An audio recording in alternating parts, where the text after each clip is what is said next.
Hello, everybody, and welcome back to the Unknown Era Podcast, episode 2. Yep. So this is the second of long-running series we'll be doing. Today, featuring the same people as last time. Yeah, so it's going to be me, Troy, and Martin's going to be with us as well. Hello there. All right, today we're talking all about sequels. We're talking all about sequels today. Just because I noticed a weird trend in going through a bunch of stuff, looking up articles and whatnot, and there was a surprising number of either sequels or remake. And we've had this discussion many a times about, you know, what makes a good sequel, or does it need a sequel, kind of thing. Does it? So we're gonna be we're gonna be talking about video games and movies and other maybe even TV shows, because I know there's a few TV shows out there that get redone and shit. And does it really need to? So the first thing is I found a few articles, and I told Troy about these, but I'm gonna say them right now. So, few movies that got sequels recently that weren't ever these are movies that are old but getting sequels. So Zoolander 2 teaser came out on the weekend. I don't know why. You say you don't know why. I love that movie. Yes, but it's the jokes are going to be the same. It's not 10 years later. Yeah, it's the same. It's the same idea as the Anchorman 2. Not as good as Anchorman 1. Didn't do as well because the jokes have been played out. You're just trying to make the same jokes 10 years later. Yeah. But the people that watched your movie in the first place are still going to be the ones that watch it in the second place, and it doesn't make a difference because they're going to be like, oh, wait, this is like The Hangover 2 and 3, where it was just like, oh, hey, we got drunk and forgot where we are. Oh, wait, that's the plot of the first movie. Yeah. Oh, wait, we're in China. We're in Taiwan. Taiwan. Oh, sorry. Location makes a difference. They go to the place where, regardless of where they go, there's hookers, it just gets, gambling, and drugs. It just gets crazier and crazier and crazier. That's the whole thing. They just keep stepping it up, but it doesn't get funnier. It stays at the same level of funny. So I think that's exactly what's going to happen with this new movie. It's either going to be the same or less. That the first movie is so here's the thing. One of my favorite movies of all time is Mean Girls. But written by Tina Fey. It's an amazing movie. It's one of the most quotable movies I think of this generation. Zoolander is the same thing. But guess what happened to Mean Girls? It got a sequel. A made for TV sequel. And no one's seen it, and it's absolutely garbage. Yeah. But this new one, it wasn't the same cast. That's the other thing, too, with Mean Girls 2. It wasn't the same cast. This one, I'm going to guess that everybody's back. Maybe, I don't know about Will Ferrell, because, maybe he returns. Maybe the evil character that he played returns, Mugatu. He was the only one that acknowledged how stupid everything was. Yeah, he was. Yeah, he was literally the voice of reason. He was like, this is fucking crazy. We have supermodels trying to save the world, and I'm literally just trying to kill the leader of China. But no, the other movie that I saw that is getting a sequel is the Evil Dead series. So there was Evil Dead 2, and Army of Darkness. Now they remade Evil Dead a few years. Was it a few years ago? It's 3 years, yeah. And you saw it. Yeah, it's really good. But it's a remake of the first movie. Yeah. So the thing is, they can't reuse it. Yeah. Really, because also everyone died. Yeah, no. So this new one, it's Bruce Campbell, again, who played Ash in the first 3 movies, and it's being directed by Sam Raimi, who was the director of the original movies, and it's the 4th one, I'm guessing, and it's called Ash versus the Evil Dead. So it's going to be a continuation. So he's going to have the chainsaw arm, but who knows what else it's going to be. I haven't seen Army of Darkness. I haven't really watched the old ones. So the thing with those were, it's like a horror adventure, if you want to. Yeah. It's barely a horror movie after the second one. It becomes like an adventure tale. Well, the first one is horror, the second one is horror, the third one. No, I think isn't the second one he goes back in time? I don't remember. There's one where he goes back to like medieval times. He's like, I got a shotgun. That's the third one. That's Army of Darkness. Okay. I'm pretty sure. I haven't seen them in a long time. Yeah. I just know that like I know the first one's like legit horror. Yeah, the first one is legit horror. He deals with the Necronomicon. The second one, I forget the plot of. I'm pretty sure that one's more horror than comedy. The third one is a lot more Comedy. comedic. Like it's the same thing with say I think what is it? The Chucky franchise. Like Child's Play was the horror, and as soon as it lost the title Child's Play, it turned into comedy. yeah. Like as soon as Well, Bride it of was the black Chucky- comedy. Yeah, it was black comedy, but it's like, as soon as I saw that, I was like, is anyone like, oh, it's tough to say like who, like I know who the demographic for that thing would be, but it's like, those people are still around for sure, and the people that then followed the cult, like became a part of the cult following for that movie franchise, are gonna love it. But it's like, is it going to appeal to a wider audience? Like, Well, the problem is you got to go watch 3 movies from like the 70s. yeah, And I'm not going to lie. Yeah, they were great. But by God, was it not a B-movie camp fest it going really on is. there? It really is. They knew what they had to work with, and it's timeless at that time. It's not timeless anymore because like it's Yeah. very clear. although Army of Darkness does have one of the best lines in like cinema history, where the woman is like the like zombie skeleton woman is like trying to convince Ash to come with her. He's like, I forget what she says. It's like, Ash, come with me. And he's like, honey, you're real ugly. And then shoots her. But see, that's what I mean. Like they knew what they were, and they Yeah. started to embrace that Yeah. a lot more. Like it's a cult classic. It's also like, but it's also like, what the hell is Bruce Campbell doing lately? nothing. That was his character. Like he was Ash. And, Yeah. like he had the chainsaw arm and the boomstick. Yeah. See, if you watch the new remake, Bruce isn't in it. No, There's no it's character totally- like Bruce. There's no main character, and that's No. the thing. Like Evil Dead isn't supposed to have like this one is purely the first one removing a main character. Yeah, it just is a It's a true horror movie. cabin horror movie Yeah. with dealing with It is ultra gore. the Evil Dead. Yeah. Yeah. So I guess like those movies, it is a question of why does it need a sequel? I understand like My question is trying to be nostalgic, I guess. My question is how is it supposed to work? Like you haven't released a movie in like 30 years. Mad Max, I don't think it was a sequel. Also, it probably wouldn't matter because there's no story. But Was it? I don't know exactly how I would say would Fury just Road. exist in the Fury world. Road was. Yeah, well, it is Mad. It like what's his name? Shit. Why am I forgetting the dude that played Bane? Mel Gibson. No, Mel Gibson is This is Mad the Max, original. but who the fuck played Bane? Son of a bitch. Regardless. Yeah, him. He is Mad Max. Like, it's on the tip of my goddamn tongue. Can't remember it. Shit, this is gonna bug me for the rest of the day if I don't remember it. Anyways, no. So he is Mad Max. So it is the same character. I think it's just the thing with I'd have to watch the originals again because Mad Max, Road Warrior, and Thunderdome were all in the universe. They weren't direct sequels of each other. Like Yeah. it wasn't following immediately. It was just him in the post-apocalyptic world, which is kind of what Fury Road was. It was just the other thing too is the movie. If you haven't seen the movie, like I won't spoil it. I don't really know what you can spoil. It's just wall-to-wall action, Yeah. but it doesn't really focus on him. It focuses on the other characters, like Charlize Theron character and the women the other characters that are in there. It mostly focuses on them, and he is just along for the ride, just like the audience. Like, yeah, the audience is basically Max and stuck in this situation that he then helps get out of. Yeah.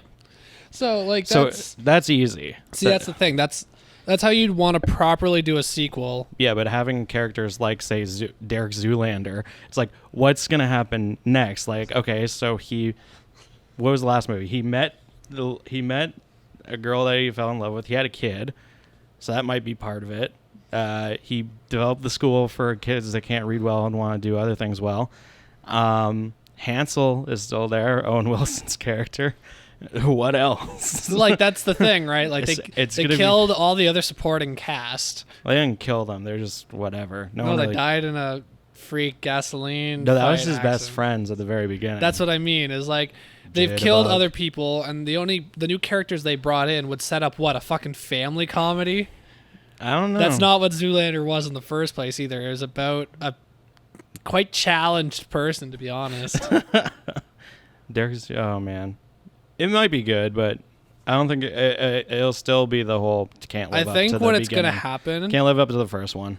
I think also what's gonna happen too is it's gonna get the Adam Sandler treatment, where the jokes were funny at the time, but comedy has moved past what that is. Like, if you go back, like, I can still watch Happy Gilmore and still laugh a bit. I can see that. But it's like, you're like, these jokes are dated. No, Billy Madison and Happy Gilmore, I think they're not timeless, but they're not as bad. A movie like, I'm trying to think of one of his movies that I would say it's like, whoa. It's like Bedtime Stories. Where he tried to keep the same jokes. One, make them family friendly. Doesn't work in that instant. But the other problem is, like, when you try and rehash that goddamn jokes where, again, we're in a different time now. When Zoolander first came out, making fun of challenged people was a little bit more okay. Well, it wasn't. Again, it's not so much that it was okay, but, like, the beauty about that movie is that no one ever points out, like, just says, are you stupid? Like, no, they kind of, but they don't really, like, point out, like, do you have some sort of problem with you, Zoolander? They just go along with it because a lot of the other characters just accept it. There's only a few characters that don't accept that world. Yeah. Like, the girl in that movie kind of doesn't, but at the same time, she's a reporter, so she just has to say yes. The only person that doesn't accept that world is Will Ferrell's character, Mugatu. He's the only person that doesn't accept what's going on. But otherwise, everybody else does. Some people say, like, oh, Derek, you're just so stupid. But then a lot of other people are like, no, what? Like, when they go and hide away at Owen Wilson's place and they all have this conversation, then they have this orgy for some reason. But I don't think they ever point out, like, if he has mental problems or anything. Like, yeah, like, it's the idea that stupid comedy struggles more now. I think so. Because, like, the bigger comedies now are always the outrageous comedies. Yeah. Yeah. Or the actual, like, slightly smarter comedies. Like like Larry the Cable Guy's act doesn't stand up as well now, even compared to when he first started. Because his entire act is based around being... I'm going to signal you to move it. Yeah, there you go. Yeah. That's better. So, like, his entire act is based around him supposed to being this dumb cable guy. It's dumb Southern outback person with weird family issues and makes a lot of metaphors and fart jokes and that's like it's toilet humor. I'd more just say the toilet humor era just doesn't hold up anymore because most people are just like, that just really isn't that funny. Like, for kids, yes, you can keep kids at that level, but the problem is it doesn't.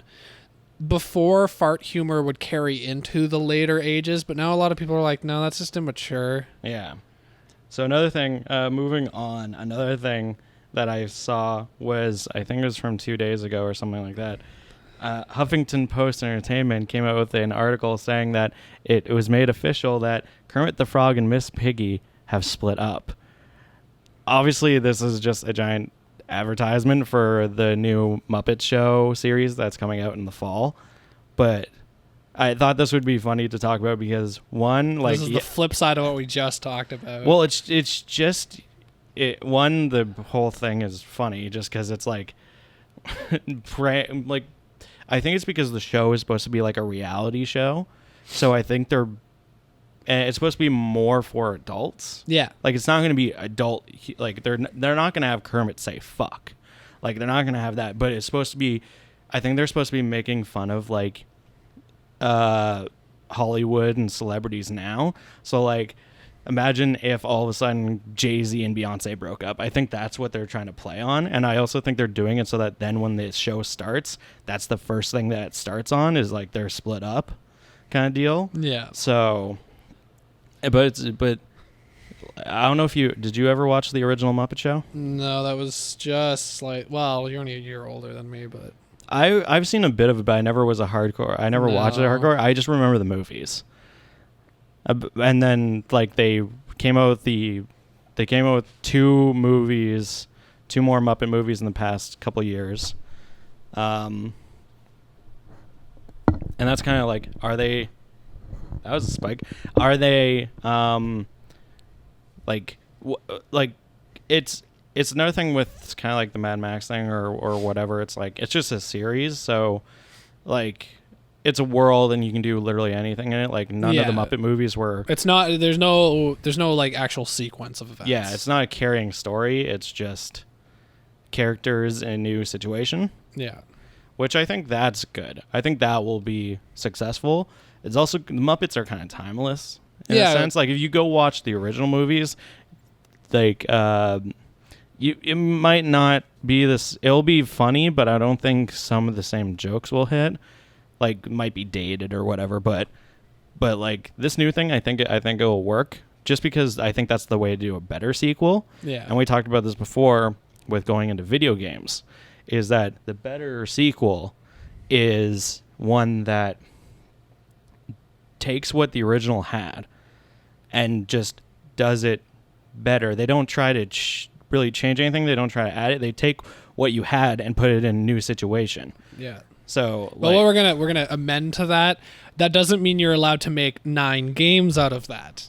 Call of Duty. Yeah, we're talking about like a sequel in a game is very different. They are technically still successful, but the thing with Call of Duty and say Battlefield or whatever, or any shooter really, is this, it's not really a sequel. It is just a continuation, but you played the actual Call of Duty like story, which is a continuation, and you said it good, and you said it's actually good. But for the majority of people, they just get the game and they play online, and that's it. Yeah. So it's not. Most people can't even tell you what the storyline really is. It's just a $60 map pack. Yeah. But with a 6-hour campaign.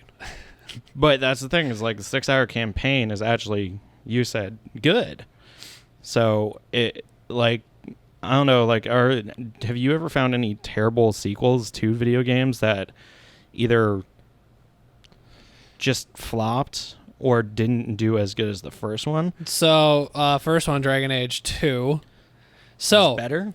No, it sucked. Oh, okay. Comparatively. The story was, I played it. Like, the story's not well written. There's not a lot to it. It's like, you're this person. Here's your life events. And it's supposed to be like the idea of like the regular Joe entering into this grand thing by accident. Yeah. But that doesn't work very well. There's no set conflict. Like, there's a bunch of underlying conflicts which you sum up at the last 20 minutes of the game. But like, for the most part, it's like, oh, you need to get money to go on this expedition because your family's poor. Okay, your family's not poor anymore. Now you got to find the serial killer. Oh, you found the serial killer. Hey, which side do you Templar, or which side do you side with? The Templars or the mages? This will determine a lot for the next game. Oh, wait. This is after about 12, 13 hours of gameplay. They used repeated scenes. Like, they've dumbed down what they've done. Oh, okay. So they didn't add anything, or they didn't like... The combat was smoother, but you couldn't feel it because of the fact that like you're walking through like dungeons, but you're like, wait, I played this map before. It's just there wasn't a rock slide there. It was over at this door. Oh, okay. And that's the whole difference. So it was basically the same game, but they just didn't. Did they just try to make it longer? No, they just. I think the writing wasn't that great, so there wasn't a lot of. Because here's the problem. It is story heavy game. Yeah, so when the writing flops, a lot flops too, because if you actually go with the first game, each area felt like an area because of the conflict there. In this game, you keep rehashing areas, so the conflicts just change. So the problem is your area can't be definitive. It has to be boring and plain because 8 things has to happen there. Okay. So when you're like, oh, I got to kill these 3 guys here. But later there's a boss fight here. You can't be like, okay, well, the boss is like a giant ice dragon. Yeah. You're like, oh, well, we should make the giant ice cavern. But you're like, well, you also got to fight like 3 mercenaries here. Yeah. And then you're like, well, it wouldn't make sense that 3 mercenaries would hang out in an ice dragon cave. And then you're like, okay, let's just make it a poorly muddled area. I think there's an issue there where it's like it is a continuing story. It's continuing lore. And it's continuing like. No, you're in a different area and everything.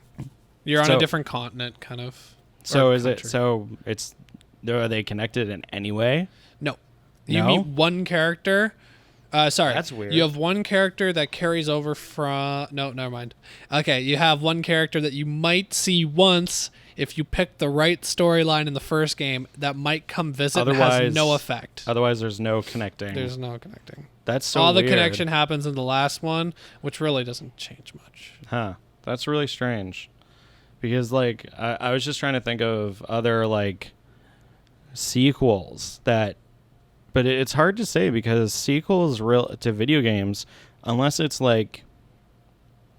You know, it is that case of just taking the same characters and putting them in a different thing. Like, that's why all the Mario games are successful, because it's just taking Mario, Peach, and Luigi and just putting them into a different situation. Yeah. Well, also, a game has to be successful in the first place to get a sequel. Yeah. But it's like, I don't know, I'm trying to think of games like God of War 2 is a continuing story. It's, to some, you might, like, sit there and think, oh, you know, you're just hacking and slashing. It's nothing really different, but I would say that, like, the first God of War is more puzzle-based and the second God of War is more... It's quicker. Like, I guess they might have seen the majority of people say, oh, God of War 1 was too hard. So they dumbed it down a little bit, but it's still a good game. I haven't played the third one. Just see, Assassin's Creed 1 to 2, they just did it better. Oh, it was incredible. 2 is still considered the best in the series, and there's like 7 games. Yeah. But that's also a case of too much of the exact same thing gets boring. Yeah. And now you recently been playing, well, you played, what was it, Sonic Adventure. Yeah. And we played you guys played Sonic Adventure 2 on Nostalgia Bros. Yeah. And they refined the gameplay. They removed the segments that sucked, so the wandering around the area trying to figure out how to progress story. Yeah. The game also wasn't made in 1999. That's a bonus. That's a big thing. You know, it's made for a console that is far superior to the console that the original was on. Yeah. Like, of course, there's going to be... No, that's very true. Like, getting rid of, like, the overworld was a really smart move. Just having it story. Like, you just continue on with the story. And you have to run around to a cutscene, but why would you need to run to that cutscene when you could just cut to it? That, and also, like, segmenting up, like, light and dark. And, like, you play as the different characters. Like, you just go through them instead of playing instead of doing, like, one character... and then another character. And replaying the same bosses. Yeah, you kind of just go through it. That was really smart. And then you just have been playing also Metroid Prime, which and I own Metroid, the first one, for GameCube, but you only played the second one. I played 2 and 3. Yeah, and now you're playing the first one, and you were telling me how it There's some small changes, but it got better. Yeah, there was small refinements, but like essentially the game's the same. I know a lot of people are like, "Oh, Metroid Prime's so much better than Metroid Prime 2." It's like, no, go play them. There's not a lot of difference. Like, you're like, "Oh, the guns are better." No, the guns are the exact same. It's just they named them different things. Oh, the visors and suits are better. No, they're the same thing basically. They just named them different things. You said they worked the world better. Yeah, there's more fluidity when you have to move between the world, because Metroid is a lot of backtracking, and that's since Super Metroid, since the originals. It's the same. The thing is, when you have to backtrack across the map, you don't want it to be this long trek for no reason. You know, if you have to go from one area, you don't want to go one area to the overworld to the other area. It's normally easier just to go area to area, like stage.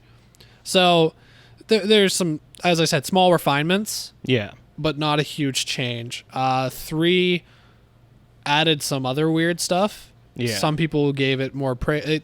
That was like the Majora's Mask which I guess is another good sequel to kind of talk about. It's Majora's Mask is the most loved and hated sequel. It's tough to say. That's both. I don't really have an opinion on it just because I never got too far into it. It's tough.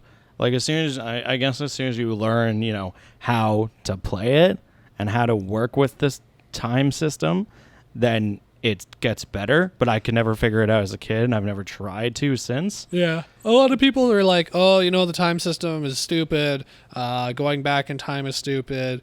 No, like the concept was really sound, and if you played it out, because here's the biggest debate is like people are like, time system is stupid, you got to do too many side quests, and then you're like, the side, like we talked about side quests last time. This one actually had solid side quests where you did something, Yeah. but it was a different thing than you've done everywhere else. Like you don't go and like shoot 8 arrows at one thing and you get a new mask, or go to this other place and shoot 8 arrows and also get a new mask. Yeah. No, it has nothing to do with that. So like the time system was like the big like make or break. Like if you check like pro reviews for it, it's like 9 out of 10, 9 out of 10, 5 out of 10, 5 out of 10, 9 out of 10, 9 out of 10. And it's like people either hate it or they love it. Unlike Skyward Sword, which is majority people hate that fucking game. Yeah. No, I in my with specifically the Zelda games, like I've never beaten a majority of them, but I've played one, I've played two. The difference between Zelda 1 and 2, they just tried something else because it was like, all right, people like this series. Let's try to do something different. See where we can go with the game. It didn't work really, And then but they went at least it worked. Well then, because on the Super Nintendo they released Link to the Past, which is their most successful top-down. yeah, and it took a lot of things from both of them, but I think it worked the best out of anything. Yeah. Well, the other thing too is isn't the Zelda game for Game Boy a side scroller, Link's Awakening, or is that top down as well? I think you're thinking Mimish Cap. No, there was one on the Game Boy, the original Game Boy. It was Legend of Zelda: Link's Awakening. I just don't remember what it was. I think most of them are all top downs. I don't think there's been any side scrollers. That's the only one I've never played. I've never played that one. I've played almost all of them except for some like Game Boy ones, or I don't think I ever played Skyward Sword. And Troy is touching the microphone. Okay then. but the majority of sequels, I think, it's tough because if you're continuing, it depends on what it is. Like if it's a comedy, you got to be funny but innovative to make it more funny or better or on the same level, which is really tough. If it's an adventure movie or an action thing, like an action game or movie or whatever, you have to continue a story. You have to continue a story just so that the character can keep going, keeping mechanics or keeping, character arcs or anything, making it interesting. I think with TV, it's easier. One, TV is, episodic, so it doesn't really fit in the same thing. And it's short, quick. Yeah. Well, also, it's short, quick, but it's longer. Yeah.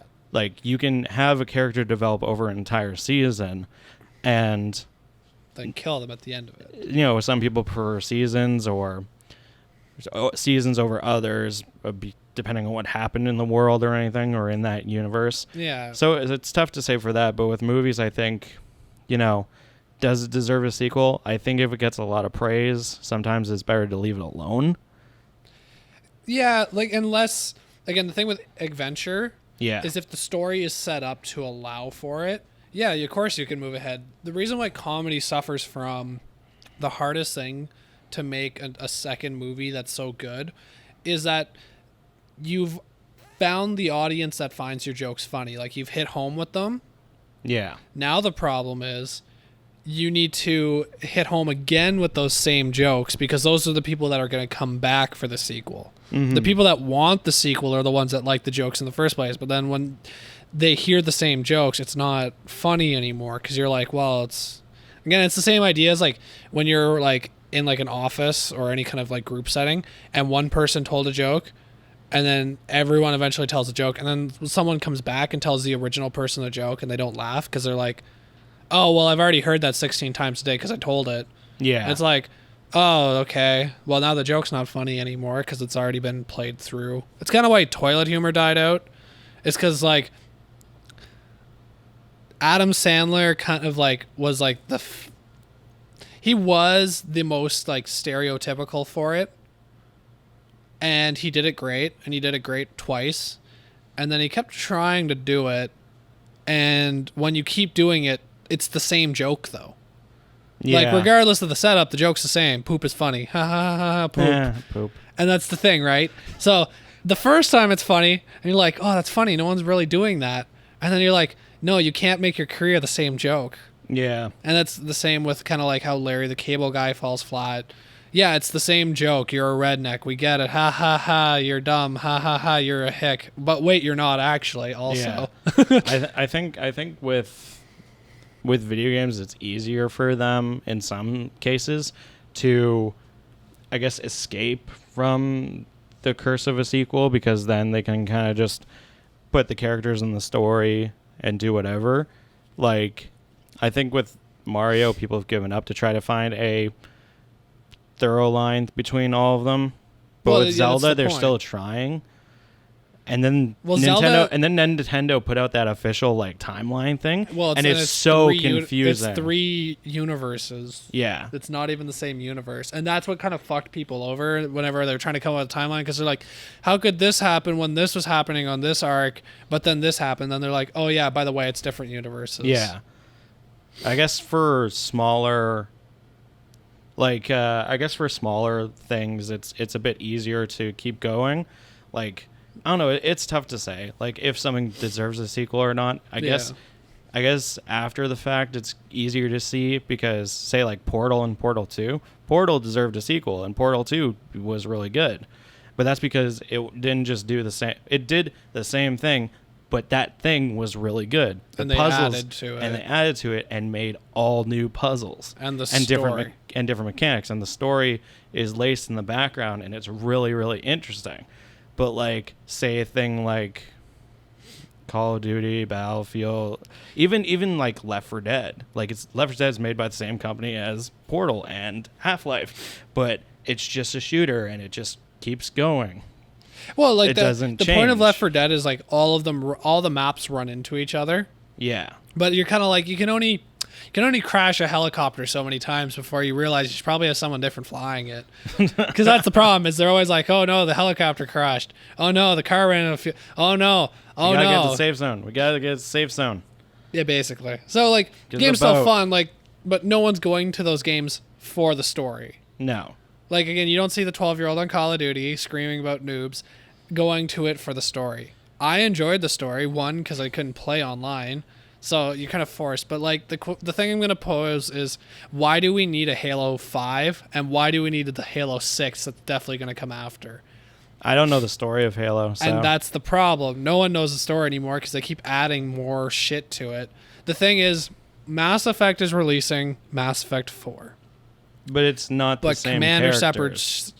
Shepard is dead. So why call it Mass Effect 4? Obviously the universe is the same. Give it a new name. Run a new series in the universe. It'd be like, it's like if you think about Harry Potter. If they make a Harry Potter sequel, for the love of Christ, don't call it Harry Potter 8, because dude's probably not the main character anymore. You call it something else within the Harry Potter universe. You just need to tie it in with some, like, blank, Yeah. the wonders of Hogwarts. I think. Boom! Now I you think can. that's happening, actually. And that is what actually is Yeah, happening. It's so- just that, again, you have to, when you change your title character, don't call it something else. Don't call it 4, 5, and 6. Because the thing is, yes, Mass Effect is not Commander Shepard. But the thing is, you set up your story that way so that whenever 4 comes in, unless it's directly after Commander Shepard's death and characters carry over and stuff like that, why are you renaming it 4? Yeah. And again, that's why they called it Halo ODST. Halo Reach. These were Yeah. not called Halo 4 at all. Because they weren't They Master Chief and Cortana continuing on with their story. Exactly. So again, Halo 4, yes, it does continue on its story.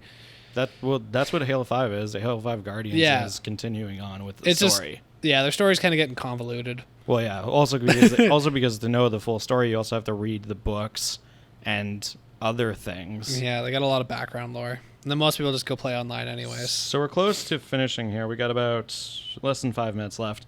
But I just want to quickly touch on this because it came out a couple of days ago, and it's something that me and Troy are very passionate about. Microsoft put out their collection called Rare Replay. 30 hit games, one epic collection.